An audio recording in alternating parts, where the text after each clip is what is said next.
فشلت حملة ختان جماعية نظمتها جمعية محلية بمدينة شفشاون لفائدة 40 طفلا، في حالة 5 منهم، لا يزال 2 منهم يدخلان العناية المركزة بطنجة.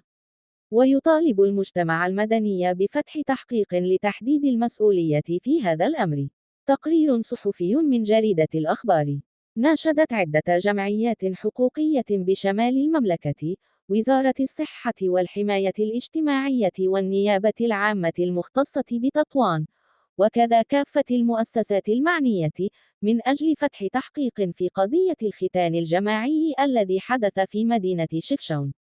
5 أطفال أصيبوا بالتهابات ومضاعفات خطيرة تتطلب العلاج بالمستشفى الجهوي بطنجة، حسب ما أوردت صحيفة الأخبار الخميس 10 من أكتوبر.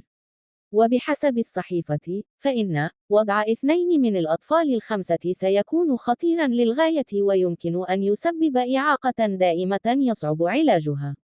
وتضيف الأخبار أن هذين الطفلين لا يزالان في العناية المركزة، موضحة أن التحقيق سيكون بناء على التقارير الطبية التي أعدها المختصون بالمستشفى الجهوي بطنجة، بعد فحص الإصابات التي أصابت الأطفال على مستوى أعضائهم التناسلية.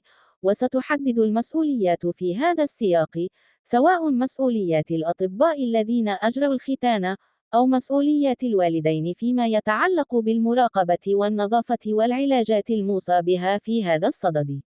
وتضيف الصحيفة إن خبرة المتخصصين هي التي ستقدم الإجابة والتي تظل حاسمة.